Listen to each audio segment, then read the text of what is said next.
Justice Scalia did not think the right to bear arms was unlimited. So, another person who is challenging him, Dien Winfield.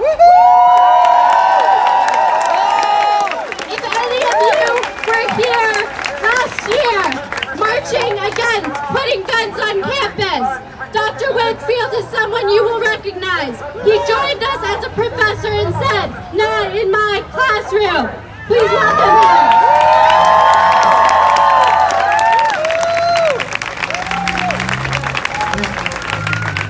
Our leaders have spent a lot of energy on a war on terror.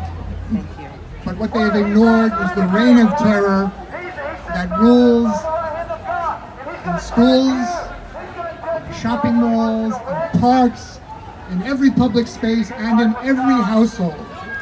Because our leaders have allowed guns to proliferate to such a degree that they are threatening our public safety and our democracy.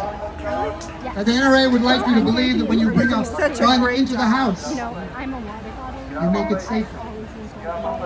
Well, we have been brought to focus on the recent massacres in schools.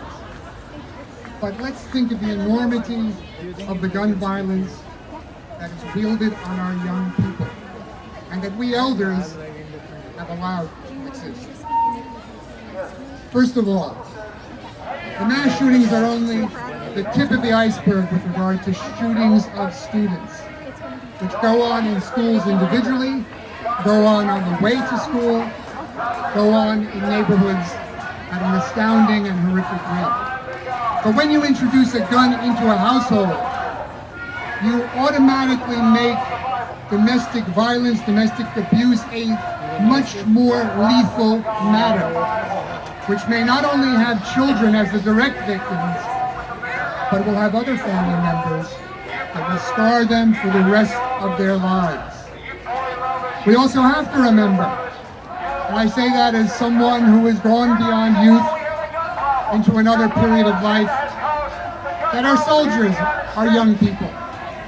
Well, as young people go through the travails of making the passage from childhood to youth, youth to adult, there are a lot of stresses. And we all know from our experience in high school and college that there are always sad stories of students who kill themselves.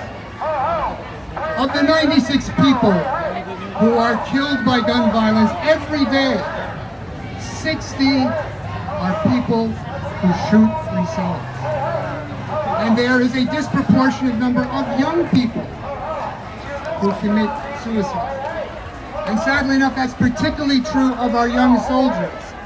Because when they come back from war,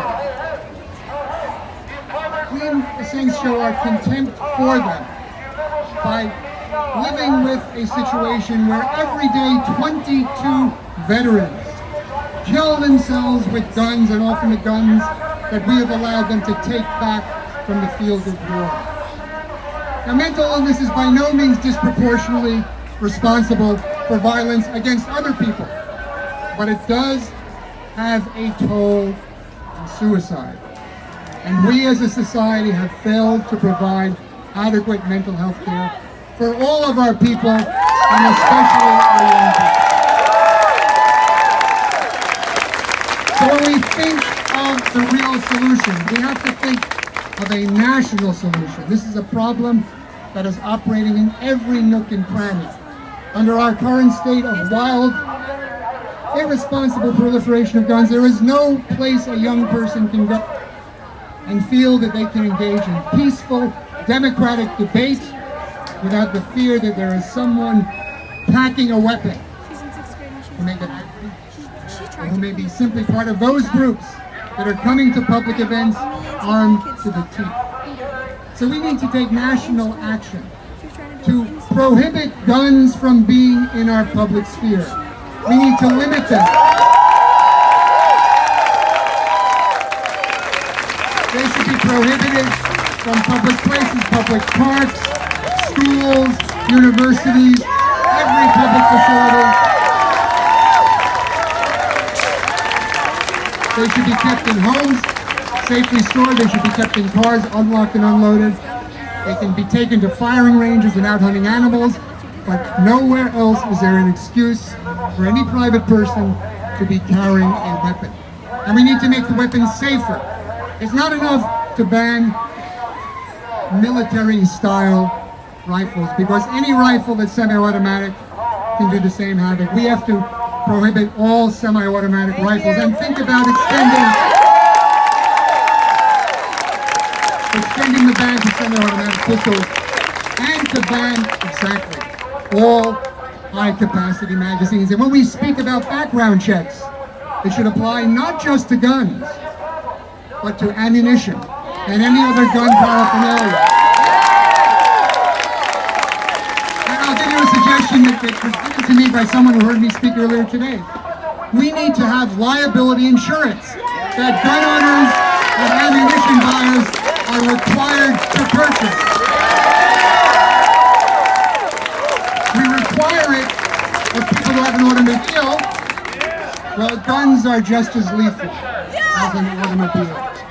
And we need to have a buyback program, like was done in Australia, where all the prohibited weapons can be bought back, and we will pay for that buyback problem by taxing the sales of guns and ammunition.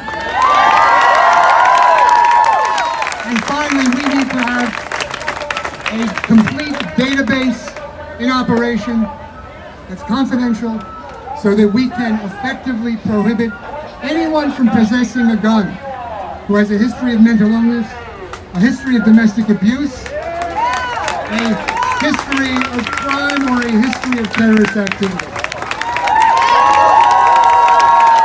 Now is the time to act. 2018 and 2020 are fateful years for our democracy. Make sure you make the right decisions. Thank you.